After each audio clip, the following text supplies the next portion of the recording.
Le decía yo hace un momento que en el mensaje anterior, pues hablamos, o Pablo nos presenta una serie de límites y de prohibiciones, bien claras, bien definidas, para nuestro bien, para nuestra vida cristiana.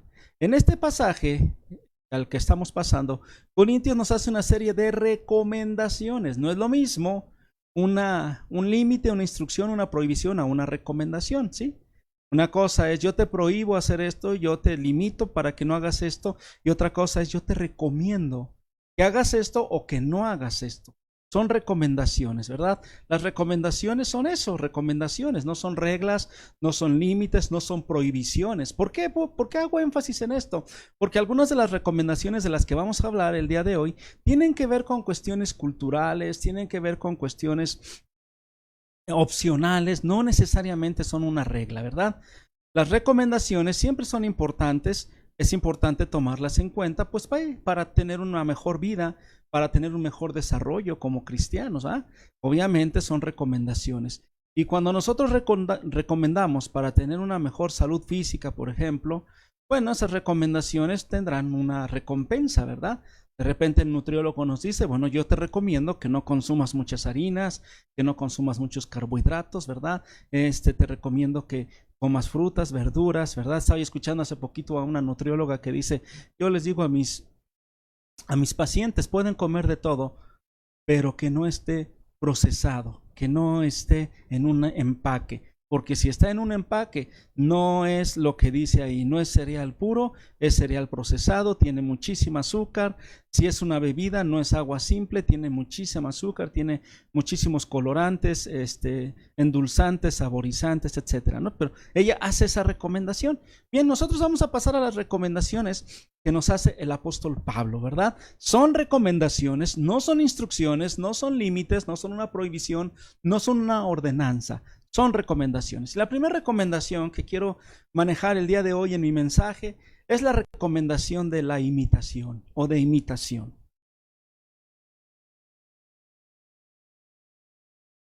El apóstol Pablo en 1 Corintios 11:1 nos dice de la siguiente manera. Vamos a ese primer versículo donde Pablo nos deja su primer gran recomendación. Y les dice a los corintios, sed imitadores de mí, así como yo de Cristo. Así de corto y de sencilla es esa primera recomendación. Pablo inicia sus recomendaciones hacia los corintios pidiéndoles o recomendándoles más bien que sigan su ejemplo. Que sigan su ejemplo. Ahora, ¿por qué Pablo se atrevió a hacer esta recomendación?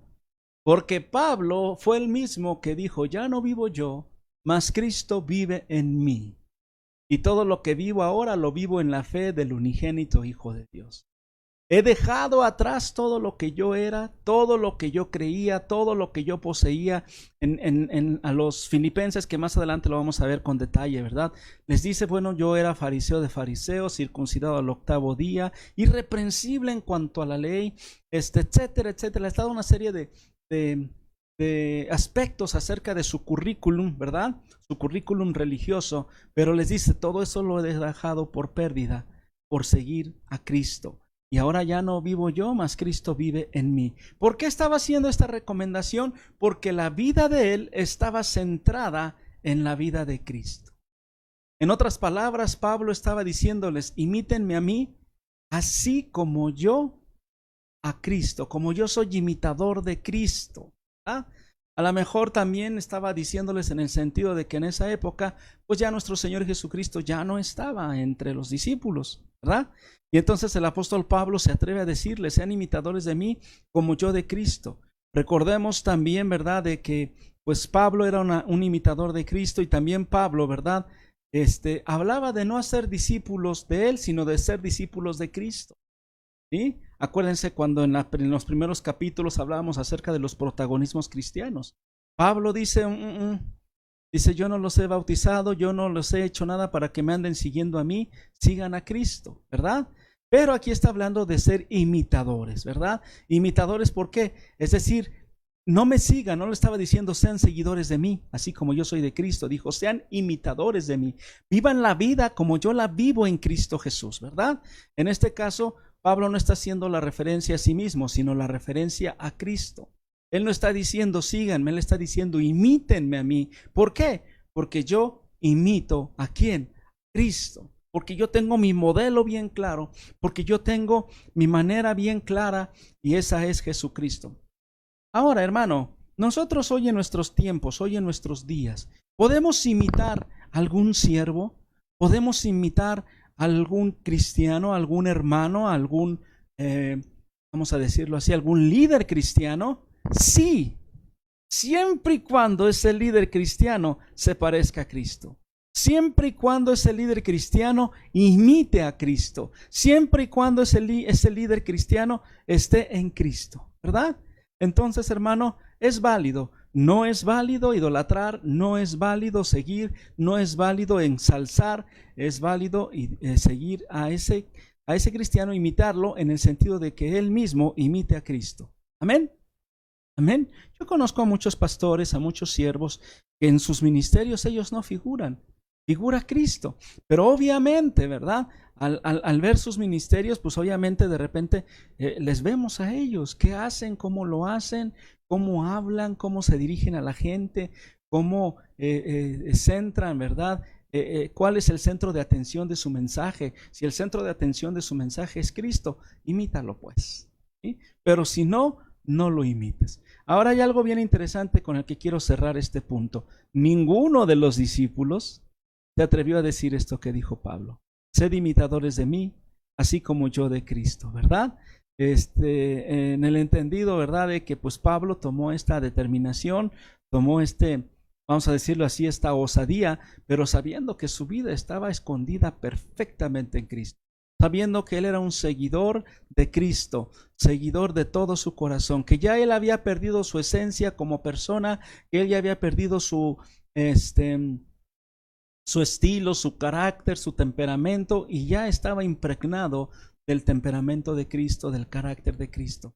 Amén. Entonces, bueno, esa es la primera recomendación. No es una orden. Si Pablo no lo dio como una orden, mucho menos nosotros tendríamos que tomarlo como una orden, como una instrucción o como una prohibición, ¿verdad? O como algo así bien establecido. No, es una recomendación. Pablo, en otras palabras, en todo esto que vamos a ver en este pasaje, hace recomendación. Vamos a la segunda recomendación, según mi punto de vista, la recomendación de apariencia. Vámonos. Mi Biblia dice aquí en 1 Corintios, en 11:2, antes del versículo 2, dice atavío de las mujeres. El atavío es la manera como una persona, ¿verdad?, se viste, como una persona externamente refleja una imagen. Vamos a ver cosas bien interesantes. Os alabo, dice el apóstol Pablo, hermanos, porque en todos acordáis de mí y retenéis las instrucciones tal como os las entregué. Pero quiero que sepáis que Cristo es la cabeza de todo varón, y el varón es la cabeza de la mujer, y Dios la cabeza de Cristo. Versículo 4. Todo varón que ora o profetiza con la cabeza cubierta, afrenta su cabeza, pero toda mujer que ora o profetiza con la cabeza descubierta, afrenta su cabeza, porque lo mismo es que si se hubiese rapado. Versículo 6. Porque si la mujer no se cubre, que se corte también el cabello, y si le es vergonzoso a la mujer cortarse el cabello o raparse, que se cubra, ¿verdad? Está hablando el apóstol Pablo, verso 7. Porque el varón no debe cubrirse la cabeza, pues él es imagen y gloria de Dios, pero la mujer es gloria del varón, porque el varón no procede de la mujer, sino la mujer del varón. Versículo 9. Y tampoco el varón fue creado por causa de la mujer, sino la mujer por causa del varón. Versículo 10. Por lo cual la mujer debe tener señal de autoridad sobre su cabeza por causa de los ángeles. Pero en el Señor ni el varón es sin la mujer, ni la mujer sin el varón. Versículo 12. Porque así como la mujer procede del varón, también el varón nace de la mujer, pero todo procede de Dios. Versículo 13. Juzgad vosotros mismos. ¿Es propio que la mujer ore a Dios sin cubrirse la cabeza? La naturaleza misma nos enseña que el varón ¿le es deshonroso dejarse crecer el cabello? Por el contrario, a la mujer dejarse crecer el cabello les es honroso, porque en lugar de velo le es dado el cabello. Con todo eso, si alguno quiere ser contencioso, nosotros no tenemos tal costumbre ni las iglesias de Dios. Note cosas bien interesantes. El apóstol Pablo nos está hablando de un contexto externo, del atavío. El apóstol Pablo nos está hablando de costumbres y tradiciones que estaban muy arraigadas en la sociedad y que se infiltraban, así como se infiltraban el pecado, la sexualidad, el protagonismo y todas las cosas que hemos venido señalando. También se filtraban ciertas normas sociales, ciertas reglas, algunas basadas o cruzadas con la palabra de Dios en el Antiguo Testamento y algunas otras por mera tradición. Entonces el apóstol Pablo dése cuenta que hay partes que nos dice bien importante, ¿verdad? Nos dice, por ejemplo, el versículo 11, pero en el Señor ni el varón es sin la mujer, ni la mujer sin el varón. Es decir, todo esto venía de una tradición cultural un tanto machista que se daba en los pueblos, pero el apóstol Pablo nos está hablando aquí, pero en Dios, ¿verdad? El hombre y la mujer tienen el mismo valor, ¿sí? Porque ni el varón es sin la mujer, ni la mujer es sin el varón, ¿sí? Y luego dice, porque así como la mujer procede del varón, como dice la Biblia, también el varón nace de la mujer, como lo estableció Dios. Usted y yo nacemos de una mujer, seamos hombres o seamos mujeres. Pero lo más importante que está resaltando aquí el apóstol Pablo es, pero todo procede de Dios. Y eso es lo que origina grandes problemas en nuestra sociedad del día de hoy. Que quién es más, que quién es menos, que quién es primero, que quién es después. Estas recomendaciones, hermano, que está haciendo el apóstol Pablo, el tema central es el atavío de las mujeres. Y el atavío es algo externo.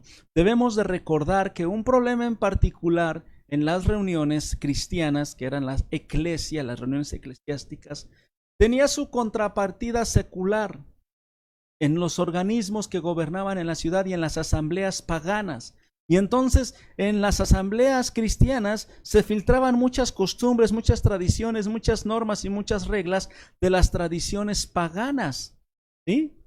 Normalmente las reuniones a veces inclusive se hacían en el mismo espacio físico. En la mañana tenían su encuentro los filósofos y en la tarde se reunía la iglesia de Cristo.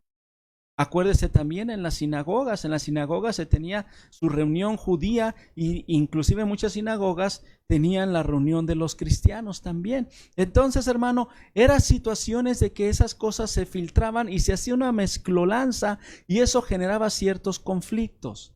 ¿Qué sucedería, por ejemplo, cuando una reunión cristiana se realizaba en una casa en particular donde la autoridad era una mujer, donde no había un varón, donde la mujer era viuda? ¿Qué crees? Ella no se cubría la cabeza. ¿Por qué? Porque ella era la autoridad en ese hogar.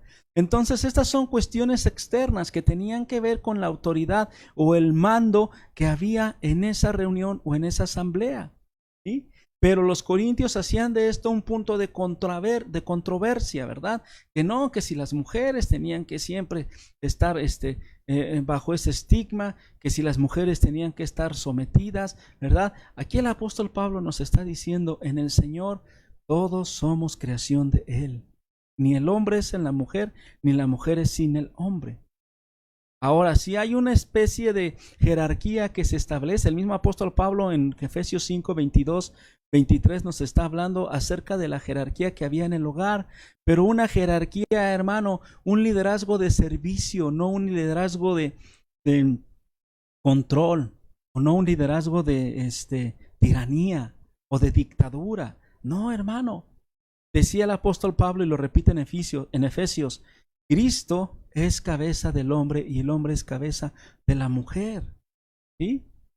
Así lo utiliza esas mismas palabras y debe de detectarse además, hermano, que, bueno, pues en esta cuestión, ¿verdad? No solo los hombres oraban y profetizaban, sino también las mujeres tenían esa función legítima. En Cristo, nuestro Señor Jesucristo vino a legitimizar el papel de la mujer, el nivel de la mujer igual que los hombres. ¿Sí? Entonces, hermano, aquí vamos a ver que el apóstol Pablo hace una serie de recomendaciones, las cuales yo se las quiero decir rápidamente, en base a estas costumbres, en base a estas tradiciones y en base a estos aspectos. La primera, la recomendación de apariencia, no tiene que ver con la autoridad delegada. No tiene que ver quién tenga más o quién sea más o quién valga más o quién mande más y quién obedezca menos. Pablo deseaba que los corintios comprendieran que Cristo era la cabeza de todo hombre. ¿Sí? Y el esposo también, Pablo dice, la cabeza de toda mujer, ¿verdad? Sin embargo, hermano, estábamos hablando aquí de un liderazgo de servicio. A nosotros como hombres se nos delegó el ser la cabeza de nuestro hogar, de ser la cabeza de nuestra esposa, pero ¿sabes para qué? Para dar nuestra vida por ella. Así como Cristo es la cabeza de la iglesia, Cristo murió en la cruz del Calvario y dio su vida por la iglesia. Nosotros varones somos quienes tenemos que dar aún nuestra propia vida por nuestra esposa. Y eso implica amor, protección, seguridad, cobertura. ¿Ven? Más allá de las apariencias de que si el hombre debía de traer o no velo, que si la mujer debería de traer o no velo, la apariencia estaba asociada más a un aspecto cultural, se lo comento, que un aspecto de autoridad.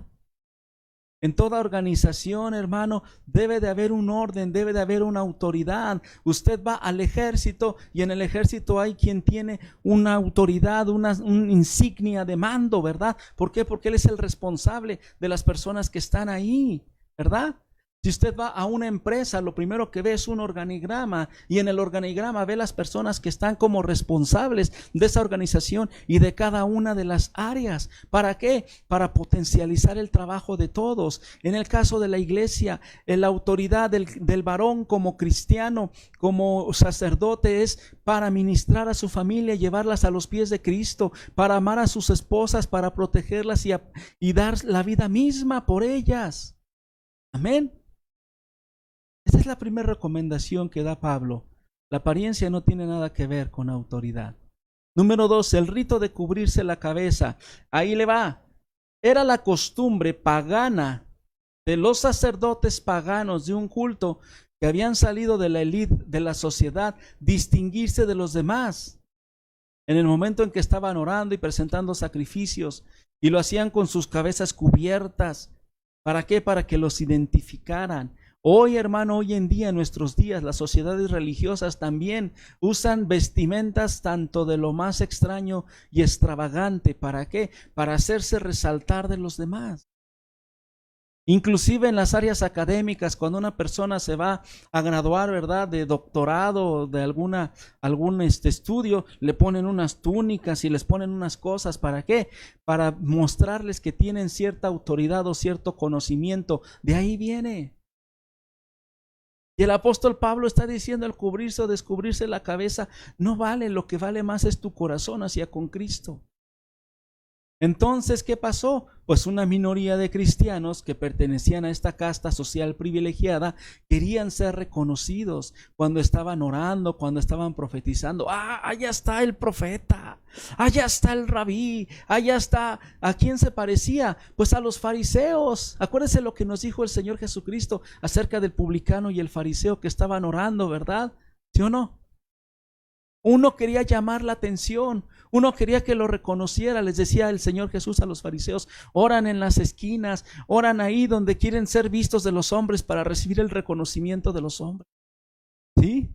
No hace falta cubrir la cabeza. Lo que hace falta verdaderamente es someternos al señorío de Cristo. Y esto era un rito, cubrirse la cabeza. ¿Sí? Esta afrenta consistiría en atraer la atención hacia su posición secular, cuando Cristo es aquel que debe de tener nuestra atención en todo momento, cuando estamos orando, cuando estamos clamando. ¿Amén? Váyase usted a la sierra, váyase usted a las iglesias cristianas donde la gente es muy humilde, es muy pobre. Es difícil que usted identifique al pastor porque no anda ni de traje, ni anda de guarache como todos los demás. Así que cuando usted llega y está en una reunión de oración o en una reunión en esos lugares, la gente no anda con estos mitos ni con estas cosas. Número 3, cubrir la cabeza de la mujer. Ahora, toda mujer que ora o profetiza con la cabeza descubierta dice que afrenta su cabeza, es decir, a su esposo. Era una especie de costumbre.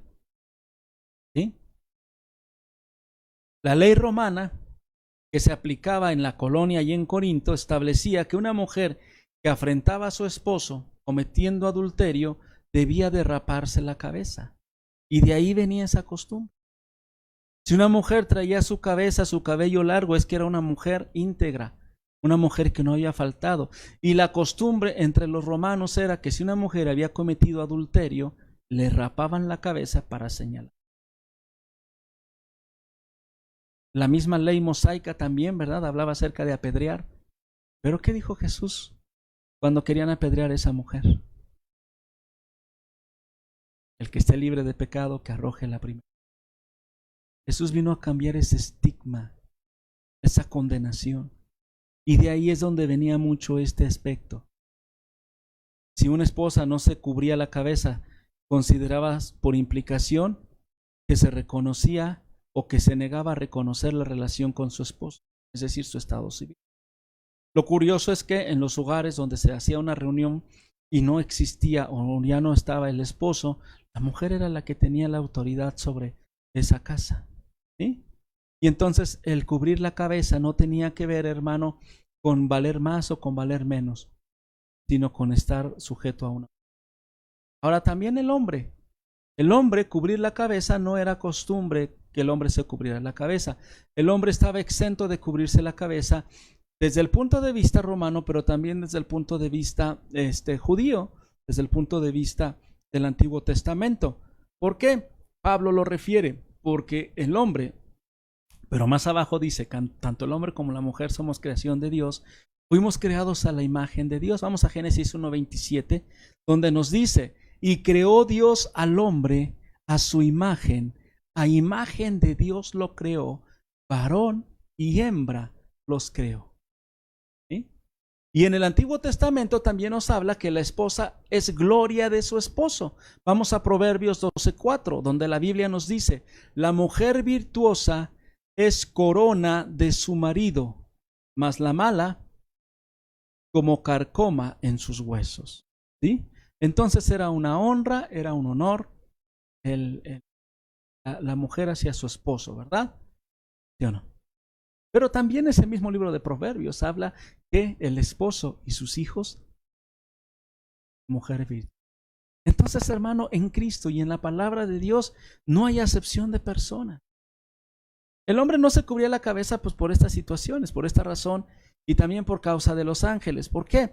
Porque se hablaba de una relación directa hacia con Dios. ¿Pero por qué? Porque Dios le había dejado al hombre la responsabilidad. Cuando Dios viene y confronta a Adán y a Eva, ¿a quién confrontó? ¿A Eva? No, a Adán. Había una autoridad, había un representante. Vamos a Mateo 18:10, donde también nos habla acerca de los ángeles. Mirad que no os menosprecéis a uno de estos pequeños, porque os digo que sus ángeles en los cielos ven siempre el rostro de mi Padre que está en los cielos. Entonces, hermano, bueno, pues el cubrir la cabeza, pues era eso. Simple, sencillamente algo externo, un atavío. Pablo está hablando de atavío. No está hablando de ordenanzas, no está hablando de prohibiciones. Yo amo y respeto mucho a los movimientos que usan el velo. Bueno, tienen su sustento bíblico, pasajes en el Nuevo Testamento, hermano, pero no por eso los que no lo usan se van a ir al infierno o no son salvos. Dejémonos de estas cosas. Punto número 5, respecto al atavío y respecto a estas recomendaciones de apariencia. Insisto, de apariencia. En el Señor se acaban las pertenencias entre hombre y mujer y las preferencias entre hombre y mujer. Está diciendo Pablo en el versículo 11. En el Señor, Pablo enseña el carácter mutuo de la pertenencia. Explica que tanto la mujer viene del hombre como el hombre viene de la mujer. Pablo establece claramente todo proviene de Dios. ¿Sí? Amén. Así que, hermano, los movimientos sociales que hoy se dan, que quién es más, que quién es menos, que el patriarcado, que el feminismo, que quién sabe qué, es porque el hombre está desubicado. No sabe que todos somos creación de Dios. Somos de Dios. Somos para su gloria. Todo gira en torno de Dios, no en torno de nuestra posición, no en torno de nuestro reconocimiento, no en torno de nuestro liderazgo. Todo es por Dios y para Dios. ¿Ven? Y Pablo está convocando a la congregación para que juzgue por sí mismo. Les está diciendo, ustedes mismos determínenlo. ¿Es apropiado que la mujer ore a Dios con la cabeza descubierta? Es una recomendación, ustedes delibérenlo como congregación. Si lo van a establecer, digan bien por qué y síganlo. Pero no es una ordenanza, no es una prohibición. Pablo les está dejando aquí el libre albedrío. ¿Sí? Pónganse de acuerdo. Iglesia Amor en Acción, no usamos velo. Iglesia Bautista o iglesia, cualquier otra iglesia lo usa. Gloria a Dios, úsenlo. Ni nos quita ni nos da. Amén. Pablo los libera de esa apariencia, de ese atavío externo. ¿Sí? Ahora también, así como una mujer que no tenía pelo era una ofensa, también un hombre que tenía un pelo largo también era ofensivo. En el caso de los israelitas era un pacto, un nazareno que no cortaba su pelo. Era un pacto con Dios, era una señal externa. Insisto, no interna. ¿Se acuerda que Sansón andaba con todo el pelo largo? ¿Por qué? Porque tenía un pacto de consagración a Dios. Era un nazareno. ¿Qué pasó con él? Internamente no tenía ese pacto ya con Dios. Desvió su corazón hacia las mujeres. Le fue cortado el pelo. ¿Amén? Bien, hermano. Entonces, pues en el Señor, hermano, se acaban estas cosas. ¿Sí? El cabello largo, el cabello corto. En la cultura egipcia, al tener el cabello corto también era situación de afrenta, situación de desobediencia. Entonces Pablo concluye diciendo, si alguno desea contender con esta tradición apostólica, pues contienden, peleense, hagan lo que quieran. Pero dice, ni Pablo ni las iglesias de Dios es todo, para él es todo. ¿Sí? ¿Amén?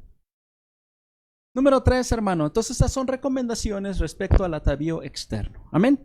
Nosotros como Iglesia Amor en Acción no usamos el velo, no les pedimos a las hermanas que usen el velo, ¿verdad?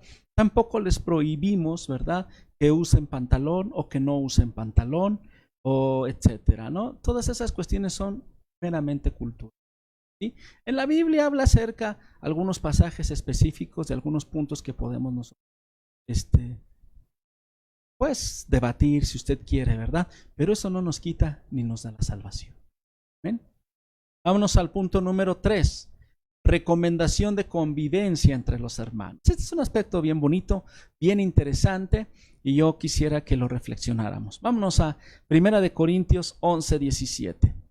Pero el anunciaros esto que sigue, ahí va Pablo de nuevo, les pone un preámbulo.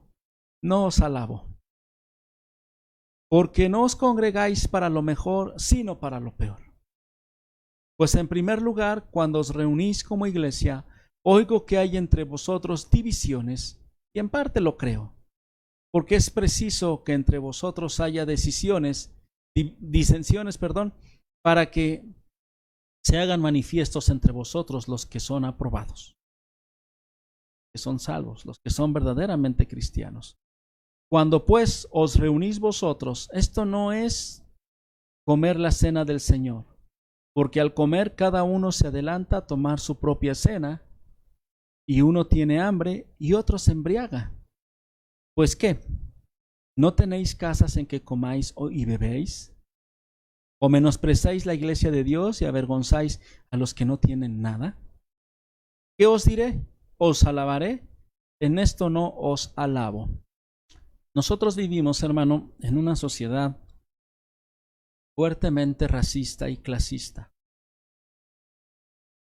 Tenemos personas que tienen mucho y personas que no tienen.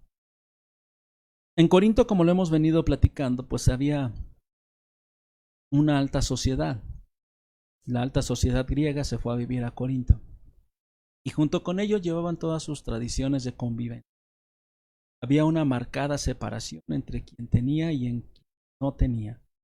Había divisiones por posición social e inclusive por raza, ¿verdad? Y todo esto se infiltró en Corinto. La iglesia se comportaba como se comportaba la sociedad. Usted y yo somos iglesia de Cristo, somos cuerpo de Cristo. No podemos comportarnos como se comporta hoy en día esta sociedad mexicana, que cada día, triste y lamentablemente, está más dividida, está más segmentada por cuestiones de este tipo. Cuestiones sociales, cuestiones de dinero, cuestiones de ideas políticas, como lo comentábamos en el mensaje pasado. Hermano, y aquí el apóstol Pablo les está diciendo a los corintios, no los voy a alabar por esto porque se comportan exactamente igual que la ciudad de Corinto. Pero ustedes son de Cristo. Ustedes han sido comprados con la sangre preciosa del Cordero y ustedes no deben de llevar las mismas prácticas que lleva la sociedad. Yo quiero dividir 5 puntos rápidamente de esta recomendación respecto a la convivencia. De hecho, Pablo hace las recomendaciones de cómo no deben de comportarse. Más adelante vamos a ver de cómo debe de comportarse el amor, cómo debe de ser el amor entre los hermanos. Y vamos a verlo más adelante en Corintios 13. Pero ahorita les está diciendo lo que no deben hacer. De nuestra convivencia debemos sacar lo mejor y no lo peor. Ahí en 1 Corintios 11:17 dice, pero al anunciaros esto que sigue no os alabo porque no os congregáis para lo mejor, sino para lo peor. Las peores costumbres que estaban en Corinto son las costumbres que se practicaban en la iglesia. ¿Sí? Ambiciosos, racistas, clasistas, creídos, ventajosos. No, hermano. El apóstol Pablo dice, reúnete para lo mejor, no para lo peor. Tú estás en Cristo, eres nueva criatura, las cosas viejas pasaron. Deja a un lado toda envidia y aprende a ser generoso dentro de la congregación. Toda avaricia. ¿Sí? Debemos de privilegiar lo mejor y no lo peor. Debemos de ser generosos. Debemos de ser una iglesia sana, una iglesia con una convivencia hermosa, armoniosa, no una iglesia tóxica. Debemos influirnos para el bien y no para el mal. Debemos de tener cuidado de sacar lo mejor de nosotros y no lo peor. Y no dejar que eso peor que impera en el mundo, que impera en nuestra sociedad, se filtre hacia la iglesia. ¿Sí? Vamos a ver punto número 2, aspectos negativos de esta mala convivencia de la que estaba hablando Pablo. Inciso A, divisiones. Había divisiones, ¿sí? Entre los que se creían más y los que se creían menos, entre los que tenían más y entre los que tenían menos, entre los que creían conocer más y los que conocían menos. Había divisiones de todo tipo. Ya habíamos visto las protagónicas en los primeros pasajes, divisiones de que algunos seguían a Apolos, otros a Cefas y otros a Pablo, ¿sí? Pero estas divisiones también se trasladaban a otros aspectos, ¿sí? Algo bien importante. Y dice Pablo, pues sí debe de haber divisiones en toda iglesia. ¿Por qué? Porque se debe distinguir entre el que es cristiano y el que no es. Eso es normal, eso es natural, hermano, pero que la iglesia, en sus términos generales, sea llevada hacia hacer lo malo y no lo bueno. Había egoísmo en la convivencia porque cada quien buscaba lo suyo, ¿sí? Él hablaba de que algunos comían y algunos se quedaban con hambre. ¿Qué es lo que pasaba? Yo me imagino algo así, hermano. En las convivencias, en las reuniones, cuando iban a tener Santa Cena, pues hacían una convivencia, no nada más no, tú y yo lo hacemos de manera simbólica.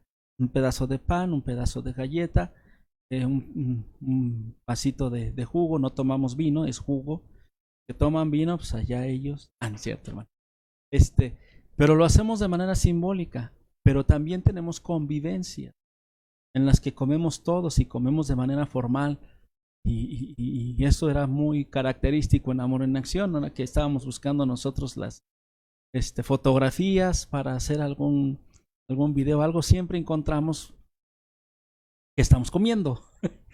Entonces esto también se daba mucho en Corinto, comían Y antes de tener la comunión con el Señor, y comían todos juntos, ¿verdad? Pero ¿qué pasaba? Ahí mismo se trasladaba esa situación, ¿verdad? El que se llevaba su borrego de barbacoa se lo comía él solito y no compartía con los demás. Y si alguien no llevaba, pues le decía, ni modo, no trajiste, se quedaba con hambre. Una de las cosas que nosotros hemos argumentado y hemos promovido más bien muchas veces en las reuniones, yo se los he dicho, y los que hemos estado presencialmente no me dejarán mentir, siempre les digo, véngase, entre todos vamos a poner, pero si usted no puede poner, no se preocupe, véngase, de todas maneras vamos a comer entre todos y vamos a convivir. La idea es que compartamos la bendición que Dios nos ha dado, que seamos desprendidos, no que esto yo lo traje y esto es para mí y no le comparto con nadie, ¿sí? Entonces ahí había, en ese sentido, en las convivencias había quien buscaba lo suyo propio y lo que llevaba lo consumía, pero no lo compartía con los demás. Y si alguien por cuestiones de necesidad no llevaba, ese se quedaba sin comer. Así de crueles eran los corintios. Imagínense, ¿sí? Estos tipos de abusos, hermano, conducen al clasismo y al racismo social, pero sobre todo al clasismo, al racismo eclesiástico y clasismo eclesiástico. Pareciera que no, debería de haber, pero lo hay. Hace algún tiempo alguien me platicaba, un pastor, un amigo mío, que fue a Estados Unidos a una iglesia muy grande. No le voy a decir el nombre, para no quemarla, porque sé que algunos admiran a los pastores de esa iglesia. Y yo como latino, dice el hermano, llegué en el horario en que estaban el servicio de la iglesia en inglés, americana, porque eso se da mucho en Estados Unidos. El mismo inmueble donde se hace el culto en inglés, después se hace el culto en español. ¿Sí? En un horario, por cierto, muy incómodo para los españoles, porque los que hablan en español, porque el horario preferencial se da para los que habla inglesa. Y dice que él llegó, estuvo en el servicio, se esperó a terminar el servicio, él habla bien inglés.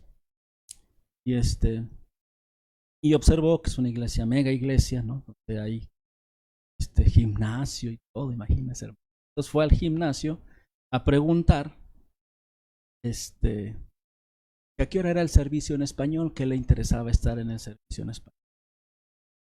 Y que un hermanito que estaba ahí haciendo pesas, ejercitando su cuerpo esculturalmente, le dijo, sí, dice, creo que aquí aceptan esa iglesia hispana. No sé, ni me preguntes ni me interesa, ellos no son de nosotros. Les prestan el local, pero no es la iglesia. De ese tamaño, hermano, está el clasismo. También está el otro asunto, el otro testimonio muy que ha circulado por muchos años, de un afroamericano que estaba fuera de la puerta de una iglesia donde decía, prohibido el paso a los afroamericanos. Y entonces dice que él estaba en la puerta y que él estaba triste, y alguien se acercó y le dijo, ¿por qué estás triste? Es que yo quería entrar al servicio y adorar a Dios, pero me prohíben el paso. Y este mismo personaje lo ve los ojos y le dice, no te preocupes, a mí tampoco me han dejado pasar, a mí tampoco me permiten el paso. Este hombre era Jesús. De ese tamaño tenemos nosotros nuestro clasismo y nuestro racismo eclesiástico. Y el apóstol Pablo está señalando estas situaciones, ¿sí? Y bueno, y algo les dice Pablo muy fuerte. Además de todo esto, ustedes buscan que yo apruebe estas conductas. En otras palabras, les estaba diciendo, no lo apruebo. Los voy a alabar porque hacen esto. Porque los corintios decían, es que ya somos una iglesia, espiritual y de cierto nivel y de cierta categoría. ¿Verdad? Aparte querían recibir la aprobación. ¿Sí? Entonces, bueno, pues son aspectos negativos, hermano, de la. Número 4, hermano. Más adelante vamos a abundar sobre lo que sí debemos hacer. Hoy hablamos sobre lo que no debemos hacer en la convivencia cristiana. La cuarta es la recomendación de la convivencia con el Señor. La cena del Señor. Amén. Vámonos a 1 Corintios 11:23. Este pasaje siempre lo vemos cada vez que participamos de la cena del Señor. Los elementos de la cena del Señor. 1 Corintios 11:23 dice, porque yo recibí del Señor lo que también os he enseñado, que el Señor Jesús, la noche que fue entregado, tomó pan, y habiendo dado gracias, lo partió y dijo: tomad, comed, esto es mi cuerpo que por vosotros es partido, haced esto en memoria de mí. Asimismo tomó también la copa después de haber cenado, diciendo: esta copa es el nuevo pacto en mi sangre.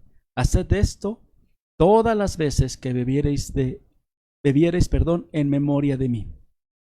Ahora déjeme hacer un pequeño paréntesis, porque realmente el apóstol Pablo no hace una recomendación de que se tome o no se tome la cena del Señor. La cena del Señor es una ordenanza, y él dice: yo lo recibí y también se los he enseñado. Solamente hay dos, vamos a decirlo así, liturgias, solamente hay dos eventos que están ordenados en la palabra de Dios. Uno de ellos es la cena del Señor, y el otro es el bautismo. ¿Sí? Son dos cosas, son dos ordenanzas que debemos de seguir. Sin embargo, ahorita vamos a ver que más adelante el apóstol Pablo hace recomendaciones respecto no hacerla o no hacerla, sino de cómo hacerla. ¿Cuál sea nuestra actitud de participar de la cena del Señor? Lo que podemos sacar, hermano, de estos primeros pasajes de la recomendación de la convivencia con el Señor es que sea a través de la Santa Cena. Los elementos de la Santa Cena, hermanos, son el pan, que representan el cuerpo quebrantado de nuestro Señor Jesucristo, y el vino, que representa su sangre preciosa. El cuerpo, hermano, dice la palabra de Dios que Él fue molido por nuestros pecados, herido por nuestros pecados, y que el pago de nuestra paz fue sobre de Él, y que por esa llaga hemos sido curados. Cuando tú y yo oramos, hacemos referencia a ese sacrificio en la cruz del Calvario, a esa parte que representa el cuerpo del Señor. Amén. La sangre, hermano, yo le daría aquí todo un mensaje acerca de la sangre, tal vez más adelante se lo dé, pero la sangre de Jesús, ¿verdad? El vino representa la sangre. En Éxodo se estableció el sacrificio del Cordero Pascual. Hebreos dice que sin sacrificio, sin expiación, no hay remisión de pecados. La sangre, hermano, es un elemento importantísimo que nos limpia de todo pecado, pero también nos cubre de toda maldad. Amén. La sangre preciosa de Jesús, el cual es otro de los elementos importantísimos en la cena del Señor. No debemos de menospreciar, hermano, esta convivencia íntima con nuestro Señor, y debemos de tenerla. Nosotros la tenemos regularmente una vez al mes, ¿sí? Algunas congregaciones lo hacen cada 8 días. ¿Sí? Hay una iglesia, la Iglesia Central Pentecostés, que todos los domingos por la tarde ministran la cena del Señor, lo cual es bueno, es viable. El Señor no dejó establecido cada cuándo se tendría que hacer. Lo que sí dijo es que lo hiciéramos. Y Pablo nos está aquí exhortando que él mismo lo recibió de Dios, del Señor, que también la noche que el Señor fue entregado tomó pan. Y esa cena que el Señor tuvo con sus discípulos es la que tú y yo estamos replicando. Amén. Pero ahora sí, vámonos a las recomendaciones respecto a la cena. Sería el punto número 2. Vámonos al verso 26. Así pues, dice Pablo, todas las veces que comiereis este pan y bebiereis esta copa, la muerte del Señor anunciáis hasta que Él venga. Tomando la cena indignamente es el siguiente versículo. De manera que cualquiera que comiere este pan o bebiere esta copa del Señor indignamente, será culpado del cuerpo y de la sangre del Señor. Por tanto, pruébese cada uno a sí mismo y coma así del pan y beba de la copa. Porque el que come y bebe indignamente sin discernir el cuerpo del Señor, juicio come y bebe para sí. Por lo cual hay muchos enfermos y debilitados entre vosotros, y muchos duermen, es decir, muchos han muerto. Si pues nos examinásemos a nosotros mismos, no seríamos juzgados. Mas siendo juzgados, somos castigados por el Señor, para que no seamos condenados con el mundo. Así que, hermanos míos, cuando os reunís a comer, esperaos unos a otros. Si alguno tuviere hambre, coma en su casa, para que no os reunáis para juicio. Las demás cosas las pondré en orden cuando yo. Hermano, aquí el apóstol Pablo nos está haciendo una serie de recomendaciones respecto a la cena del Señor. La primera, hermano, es que recordemos que la cena del Señor trae a nuestra mente su sacrificio en la cruz. Que recordemos, hermano, que fue precio de sangre, que su preciosa vida fue dada para rescate de la nuestra. Y que anunciar la muerte del Señor, hermano, es precisamente para que tú y yo anunciemos el Evangelio y la gente no muera en sus delitos y en sus pecados, sino que pueda ser justificada y perdonada por ese sacrificio de Jesús en la cruz. Por eso es importante, hermano, que tú y yo anunciemos las buenas nuevas de salvación. Que la gente muere sin haber recibido a Cristo va a una muerte eterna, pero si ha recibido a Jesucristo en su corazón, tendrá vida eterna.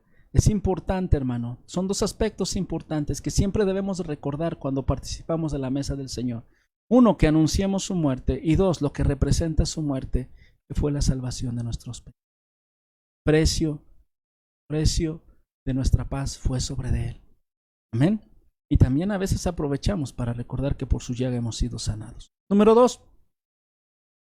Hace mucho realce en que no debemos de tomar la cena del Señor indignamente para no traer juicio y condenación a nuestra vida. ¿Qué significa, hermano? Que si andas en pecado, que si andas apartado de la comunión con Dios y todavía quieres venir a tomar la cena del Señor, lo que estás trayendo es juicio. Lo que estás trayendo es condenación. Estás atrayendo cosas que no te convienen en ninguna manera. Por eso es importante ponerse a cuentas con Dios. Yo he observado y también he animado a la iglesia en Amor en Acción que cuando ellos saben, cuando tú y yo sabemos que estamos mal delante de Dios y no nos hemos arrepentido y estamos obstinados en alguna situación de rebeldía, de pecado, de alguna situación de nuestro corazón y nuestra vida y sabemos que está mal lo que estamos haciendo, mejor no participemos de Dios. Mejor apartémonos un tiempo, busquemos a Dios, humillémonos delante de su presencia. Dice la palabra de Dios que Él es fiel y justo. Si tú y yo confesamos nuestros pecados, Él es fiel y justo para perdonar nuestros pecados y limpiarnos de toda maldad. Primera de Juan 1:9. Arrepintámonos y reconciliémonos con Dios. No podemos nosotros estar participando de la mesa del Señor de manera hipócrita. No traigamos condenación, no tomemos la cena del Señor indignamente. Pablo está recomendando te cuentas con Dios. En muchas iglesias así les hacen énfasis los pastores. Usted no está bien con Dios, no se acerque al altar, mejor vaya, busque un lugar, humíllese delante de Dios y póngase a cuentas con Él. Y parte de este proceso es que nos autoanalicemos. No es necesario de que el mundo nos juzgue ni nos señale. La Biblia dice que todo sale a la luz, que tu pecado te va a alcanzar y que finalmente aquello que haces a escondidas será expuesto públicamente a la luz. ¿Qué necesidad hay? Mejor autoanalízate, reconoce tu pecado y pídele perdón a Dios antes de que seas juzgado y de que seas señalado y que el nombre de Cristo sea vituperado por tu maldad y por tu pecado. Es mejor ser juzgados por Dios que condenados por el mundo. Es mejor estar en las manos de Dios. Aquella ocasión que el rey David cometió pecado e hizo un censo que no debió de haber hecho, había varias alternativas. Una de ellas era caer en manos de sus enemigos y otra era que Dios cayera en las manos de Dios. Y él dijo, prefiero estar en las manos de Dios, que es misericordioso, que en las manos de Dios. Es mucho mejor que nos pongamos a cuenta con Él y vengamos con Él antes de que seamos juzgados. ¿Sí? Esperémonos unos a otros, ayudémonos unos a otros, promovamos la comunión unos a otros. ¿Sí? Decía Pablo, ¿verdad? Si alguien tiene hambre, porque le digo que se acostumbraba a que en esas reuniones, pues se daba la comida, vamos a decirlo así, completa y después la comida. Dice, pues come en tu casa, si no te van a dar, ve y come en tu casa y ya llega comidito para que puedas participar de la mesa del Señor y eso no sea un conflicto. Amén. Entonces, esas son otras recomendaciones que el Señor da respecto a la cena del Señor. Amén. Cerramos este mensaje, hermano, recordándoles las recomendaciones que nos da Pablo. La primera, recomendación de imitación. Sed imitadores de mí como yo de Cristo. La segunda recomendación de apariencia, quítese las cuestiones de apariencia, que si el velo, que no el velo, que el pantalón, lo que Dios ve es el corazón. Amén. Las cuestiones culturales, hermano, dejémoslas ahí, son culturales, ¿no? Por ejemplo, algunos que argumentan esa parte de por qué la mujer tiene que usar o no pantalón. La Biblia dice, en la cultura, en otras culturas, los hombres son los que usan la falda y las mujeres no usan el pantalón. Que Dios ve el corazón interno, hermano. Amén. Y si usted es bien feliz así, siguiendo esas reglas o no siguiéndolas, usted busque su vida espiritual, su comunión espiritual, no las apariencias, ¿sí? Recomendación de convivencia entre los hermanos. Pues hermano, no seamos como los corintios. No fomentemos el clasismo y el racismo eclesiástico. Y número 4, recomendaciones de convivencia en la cena del Señor. Si tenemos algo indigno, si no hemos confesado un pecado, mejor no vengamos a la cena. Fíjese que dice que por eso hay muchos enfermos y algunos han muerto. Entonces a veces, no lo estoy diciendo textual ni literalmente, pero las causas de las enfermedades son muchas. Una de ellas puede ser esa. Estamos teniendo comunión con Dios. Estamos participando de la iglesia, de la comunión de la iglesia, de la cena del Señor en la iglesia, pero no tenemos nada que ver con el Señor. Estamos apartados de Él. Nuestro corazón está lejos. Dios le bendiga, amado hermano.